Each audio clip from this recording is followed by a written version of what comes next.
পারবেন না। ছোট্ট একটা মেয়ে, নাম তার রামিসা, দ্বিতীয় শ্রেণীর ছাত্রী। প্রতিদিন সকালে বই হাতে চুলে রঙিন ফিতা বেঁধে বড় বোনের হাত ধরে স্কুলে যেত।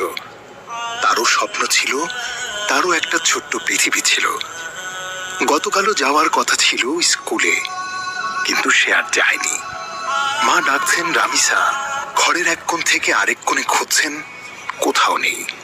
তারপর দরজার উপাশে দেখা গেল একটা ছোট্ট জুতো, শুধু একটা, আরেকটা কোথায়। তারপর যা পাওয়া গেল তা কোনো সিনেমার দৃশ্য না, কোনো দুঃস্বপ্ন না। 7 বছরের নিষ্পাপ শিশুটিকে নিপীড়ন করে নির্মমভাবে হত্যা করা হয়েছে। খাটের নিচে নিথর শরীর, আর বাথরুমে কাটা মাথা। আহ, এ কেমন সমাজে বাস করছি আমরা!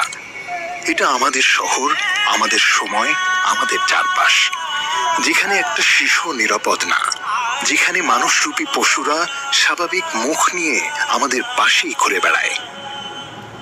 আমরা আইয়ামে জাহিলিয়াতের গল্প শুনে শিউরে উঠি, কিন্তু আজ তো আমরা সেই অন্ধকারের মধ্যেই বাস করছি।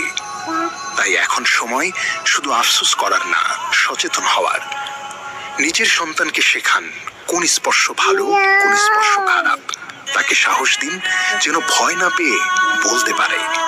প্রতিবেশীকে চিনুন, অচেনা কারো সাথে শিশুকে একা পাঠাবেন না। সন্দেহজনক কিছু দেখলে চুপ থাকবেন না। মনে রাখবেন, একটা কথা, একটা সতর্কতা, একটা পদক্ষেপ একটা জীবন বাঁচাতে পারে। হে আল্লাহ, আমাদের সন্তানদের হেফাজত করুন, আমাদের বিবেককে জাগিয়ে দিন, আমাদের সমাজকে